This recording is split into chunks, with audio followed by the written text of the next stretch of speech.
for achieving economic strategy of a country.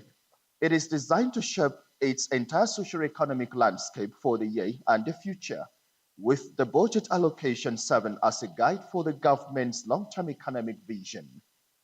In the recently passed and now signed 2024 appropriation bill, the National Assembly increased the budget by 1.2 trillion to 28.77 trillion from the earlier proposed 27.5 trillion by the executive. On Saturday Discourse today, we shall be looking at the 2024 national budgets and Nigerian economy. Interestingly, also a review of political activities in 2023, as well as the performance of the Abuja Municipal Area Council (AMAC) in the outgone year.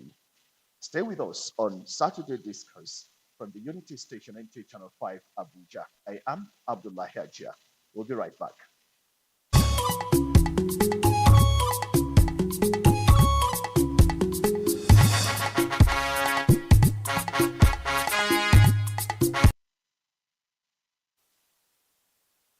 Now, Nigerians began the year 2024 on a happy note following President Bola Tinubu's signing of this year's budget on the first day. Packed the Renewed Hope 2024 appropriation bill, the budget of 28.7 trillion naira was passed into law. State House correspondent Musbao and Wahab reports that the president took up the task immediately. He arrived from his Yuletide break from Lagos. Happy New Year. President Bola Tinubu returned to Abuja after his Yuletide break in Lagos. It was a working break, and there was a guard of honor to receive the commander-in-chief back to the seat of power. But back at the State House, another guard of honor was waiting. This time, civilians, and it was a call to another duty. The NAS-approved appropriation bill was here delivered. Even on this holiday, the president had to do the needful. Signing the Appropriation Act today is a great honor because to me as a politician and head of state, there is no holiday. The budget presented on November 29, 2023 returned just 1 month later and 1.2 trillion naira higher, but the president takes it in good faith. I thank the National Assembly for this prompt review, adjustment, and what they deem necessary. This is an evidence and a great testament to the excellent relationship between the executive and the legislature. Student loan, school feeding, cash transfer, consumer credits, and other life-lifting projects and programs promised by the government are now expected to get the necessary financial impetus from the first budget of renewed hope, as the president says his aim is to reduce deficits in development by increasing capital expenditure. It means a lot.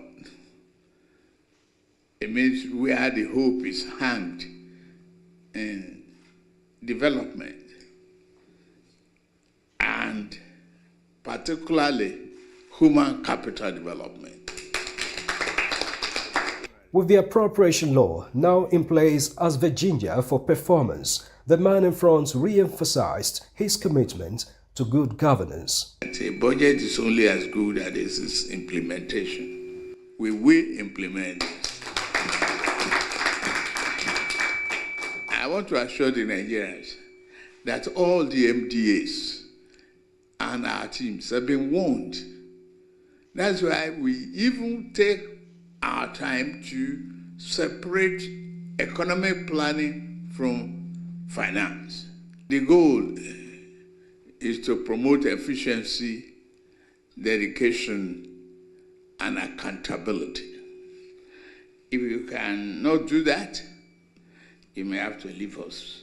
The Presidential Monitoring and Delivery Unit is in place to track performance. Just a reminder.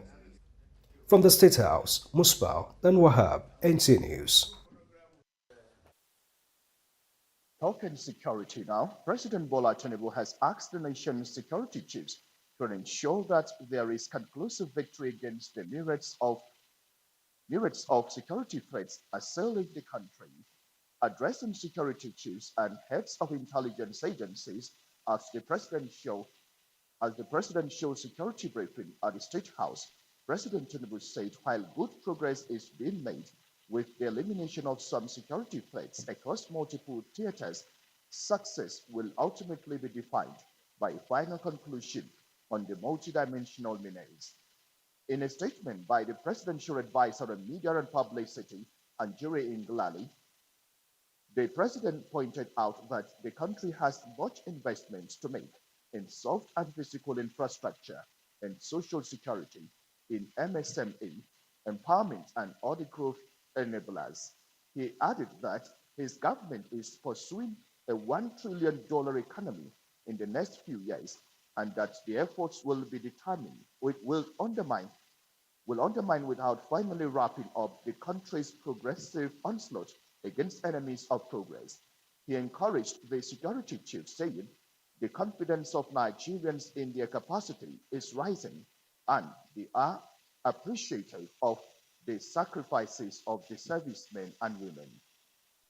The president emphasized that the armed forces must deliver on his objective to ensure the nation achieves a sustainable production of 2 million barrels of crude oil per day, including condensates within the first quarter of 2024.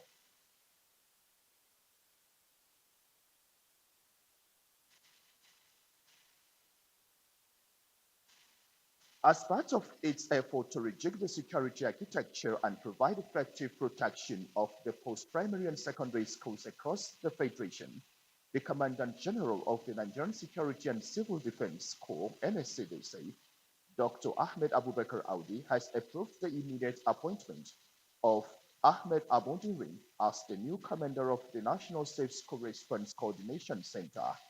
A statement by the National Public Relations Officer, NSCDC, National Headquarters, Abuja, Babawale Zaid Afolari says Ahmed Abondirin takes over from the commander, Tesu Shapira, who has been redeployed. The NSCDC, as a lead agency in the protection of critical national assets and infrastructure with schools inclusive, hosts the federal government's National Safe Schools Response Coordination Center, which is first of its kind in the implementation of the Safe Schools Initiative Implementation Project. It was established on 13 February 2023 to enhance security of schools and host communities to coordinate security agencies and other critical stakeholders for effective performance. The new commander of the National Safe Schools Response Coordination Center was born in Iresi, Osun State. He was a trained and accomplished journalist before he joined the NSCDC as a volunteer in 1994 and rose through the ranks.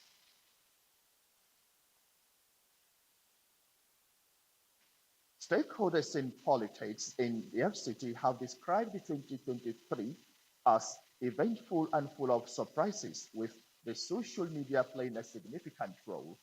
In this review, Ifeoma Ojinto highlights the highs, lows, and prospects of FCT political landscape.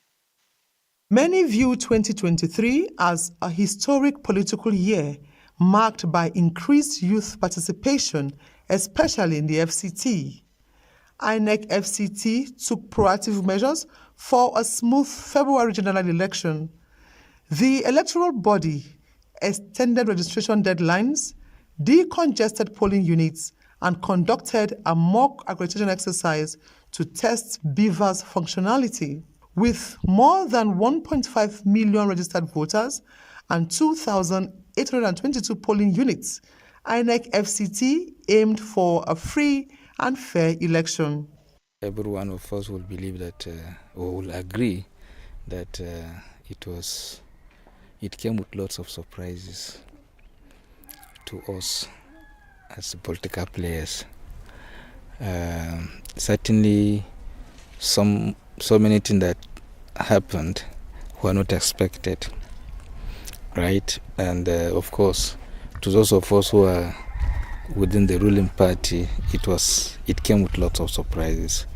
To those who also are coming from the opposing part, the opposition political parties, it was something to celebrate. Generally, the atmosphere politically was good, devoid of crisis. There wasn't anything that could suggest that political players have issues with each other. 2023 was really a year that was so pregnant with a whole lot of issues, ranging from the area council election after it came and gone, and then whether they will be sworn in or not. There was issue of tenure elongation for the area council. It was a back and forth kind of to a point that a court had to decided their fate. And so all that happened, and to God be the glory, it was laid to rest. FCT residents not only voted for the presidential candidate, but also chose their representatives in the red and green chambers. The election result reshaped the political landscape. The Labour Party secured the only senatorial seats as Senator Ireti Kingigbe defeated the PDP incumbent, Senator Philip Aduda. In the Green Chambers, Chinedu Obika of the Labour Party won one of the two seats, while APC secured the second seat. We need not to underwrite any political party. Sometimes we could say this is a political party that does not even have a structure. It means structure of a political party mean nothing now, that people determine who becomes what. And therefore, whether it is a political party or a zero party or whatever party you can call off, so long as the people are disenchanted, so long as people want to make a case, they could still have their way. The president have appointed Honorable Zafani Ajisalo as Minister of Special Duty, one thing that has raised the hope of the people of the FCT, the reason why they have reposed that confidence so much more on him. Beyond the labor movement, stakeholders recognize the influence of social media and youths in shaping election narratives in the FCT. INEC in FCT were, perfect. Okay, nobody is perfect, but they did something closer to being perfect. And I think we must give it to them that, yes, they did everything possible. In the year under review, political players and the electorates were shocked by the PDP state chairman's death on election eve, influencing the election dynamics. With valuable lessons learned, political players look ahead to improved elections in 2025 and 2027. Ifoma Ojinta, NTA News. Now, giving priority attention to grassroots development in the Abuja Municipal Area Council was one of the hallmarks of the Christopher Zakame Kalangu's administration in 2023. Deborah Gazaji Micah brings us insight into the Area Council's activities in the year under review. Since the assumption of office as Chairman Abuja Municipal Area Council, Christopher Zakame Kalangu hit the ground running in fulfillment of his campaign promises. The provision of social amenities was given priority, leading to the execution of numerous projects. The projects ranged from road construction and rehabilitation, rural electrification to provision of portable drinking water, as well as primary health care development. The council also embarked on renovation and construction of new primary schools, as well as installation of solar-powered boreholes in several communities such as Jua, Gwagwa, Damagaza, Angwa-Gede, Garshi, Upa, and to mention a few. Supervisory Councillor to the Chairman, Emmanuel Inyang, provides further insights. Report of security challenges in Keti along the road, and you all are aware that that road leading to Keti from Kabusa is actually very bad. Council in his wisdom has approved immediate rehabilitation of that road from Kabusa to Keti. This is to assist the security agencies to be able to meet up whenever there is a call. Road projects successfully completed include Duse Garki, Jukwe, Ongwa Serki Orozo, access roads, which now is the movement of people and goods. Some of the ongoing road projects include Mabushi Township Road, Nako Access Road, Karimosoho Township Road, as well as Gosa and Toge Township Road. To boost education, the area council awarded scholarships to students both in secondary schools and high institutions. It also rolled out several women and youth empowerment schemes for residents, including the development of markets. It is better for us to work very hard, have good name and any respect, than spending our time in wasteful ventures. To block revenue leakage, the AMAC chairman terminated the services of some technical partners and introduced the cashless revenue payment policy that guaranteed direct payment of revenue into designated accounts of the council. The AMAC Task Force team on revenue monitoring, inspection, and enforcement was also inaugurated with 4 mobile courts constituted to prosecute revenue offenders. In one of its sting operations, the Revenue Task Force apprehended 13 fake revenue collectors, a move applauded by taxpayers and the general public. On air to sensitize public that these are the people that are saddled with this responsibility of collecting this revenue. On health, periodic outreaches were held in communities such as Kurudu, Gariki, Lugbe, and others, with free drugs provided to residents. AMAC chairman says he is open to constructive criticism, even as he promised inauguration of some projects and commissioning of new ones in 2024. In Abuja, Deborah Gazajim Micah, NTA News. Thank you, Deborah. You're watching Saturday Discourse at 7 on NTA Channel 5 Abuja. There will be more stories after this timeout. You stay.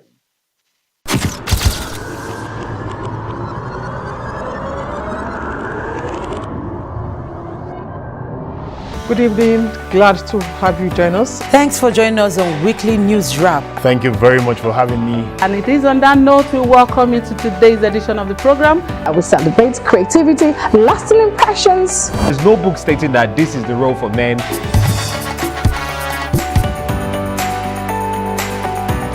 On the news. On the news at 7. The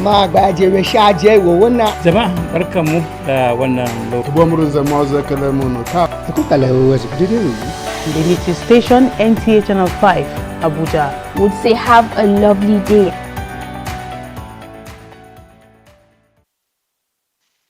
Thank you for staying tuned. Now, the FCT State Office of the National Population Commission has officially launched the 2023-2024 Demographic Health Survey. The Federal Commissioner for FCT, Joseph Shazin Kwali, at a press briefing stressed the significance of the exercise, which will help in the collation of accurate data for policy formulation and implementation of health indices. Hakimet Aliyu tells us more. For more than 3 decades, the National Population Commission in Nigeria has spearheaded the implementation of the Nigerian Demographic Health Survey, an exercise carried out every 5 years, with the last in 2018. In each of the selected clusters, particularly 30 households, and it has been extended to 45 households, really, where 30 is where the ordinary questions about health of Nigerians, particularly women and children, women 15 years to 49 years, and men 15 years to 59 years will be asked questions on their reproductive health generally. But we are even going further than that. Other forms of health issues that are challenging to Nigerians, questions are asked on them. Disability, how well are Nigerians living? FCT State Director, NPC, Meidu Suleiman, notes that the exercise is being carried out in 5 selected area councils of FCT. Gwagwalada, a cluster, some certain areas have been selected. Like in Gwagwalada, we have 4 clusters. In Kuje, we have about 5 clusters. And then in Amak, we have about 18 clusters. And then in Body Area Council, we have about 5 clusters. Right now, our men are on the field. Speaking on the launch of the survey, the Federal Commissioner for FCT, Joseph Shazin Kwali, expresses gratitude to all stakeholders and partners for their unwavering support. Specifically for providing primary funding for the survey and for providing technical expertise through the ICF International. We are deeply thankful for the support received from the notable and long-standing partners, including United Nations Population Fund, Global Fund, the Bill and Melinda Gates Foundation, UNICEF, World Health Organization, and various others. This support has been indispensable in bringing the survey to its present stage, and we sincerely appreciate your commitment to this cause. The survey, which is in close collaboration with the Federal Ministry of Health and partners, is instrumental to providing insights for evidence-based policies as well as enhanced public health interventions. In Abuja, Hakimat Aliu, NTA News. Access road to any community constitutes one of the very important social amenities to promote well-being of the people.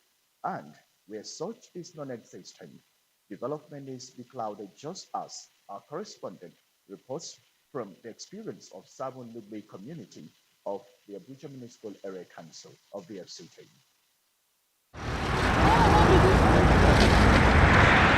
From the territory exposes most of the communities of the nation's capital to you, knowing fully well how they're faring in terms of infrastructure and social amenities. Today, we are at Sabon Lugbe, and very critical to this community is the access road that leads in and out of the community. For over some times now, they have been experiencing serious challenge, talking about the deplorable state of this road. The road is very bad, especially in rainy season. No vehicle passes here because every vehicle that passes here, you find out the vehicle will either hook or it will sink up inside. Right now, we're just managing to go through it, and our vehicles are just, bad all the time because of plying of this road. For those of us who are also going behind here, to pass through this small village, there is no road completely. What we're experiencing here is not funny. See some vehicles passing freely just because the place is dry because of the dry season. Well, the state of good road network in the socio-economic life of every community cannot be overemphasized. Just like what the Sabon Lugbe residents are saying, that a good road here will definitely improve the state of their life and well-being. All the people who own businesses and things there, who pay taxes, there is nothing about it. This Sabon Lugbe, especially this area, the people are suffering. They've tried all things. Well, we gathered that having access in and out of Sabon Lugbe over the years has been relied upon the community effort, where they come with a palliative measure to ensure that this road remain accessible and passable. Now the community is using this opportunity to appeal to those in authority to bring succor and solution to the state of this road. The government, please, they should look over this place and just help out. I discovered that the road is too bad. We need help from the government.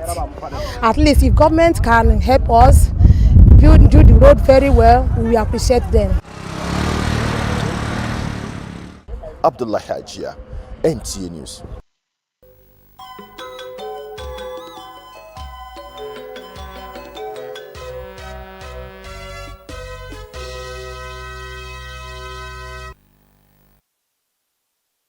It's now joined our sports desk for Sports Free. South African referee Alkohona Makalima is said to become the first woman in history to officiate at the African Cup of Nations. Makalima is one of the referees shortlisted by the Confederation of African Football, CAF, to officiate at the 2023 AFCON Finals. The 35-year-old is one of the most popular women referees in Africa, and in a groundbreaking move that promises to redefine sports broadcasting, StarTimes Nigeria has officially secured the rights to air the highly anticipated CAF African Cup of Nations Côte d'Ivoire 2023 and all CAF events held in 2024 to kick off on January 13 and conclude on February 11, 2024, playing host to 23 other nations. With Sports Brief, Hakimat Aliu, NTA News. Thank you, Hakimat, with that brief on sports. With that, we come to the end of Saturday Discourse. But Saturday Discourse this week was unable to bring you the usual segment of bringing our guests to discuss on the topic for today, which was supposed to be on the budget. It was due to circumstances beyond our control. Hopefully, next week, same time, same station, will come up with another topic, and our guest will be joining us then to discuss on the regular discourse segment. Thank you for investing your time with us. Let's do it again next week. I am Abdullah Hajia. Thank you. Good night.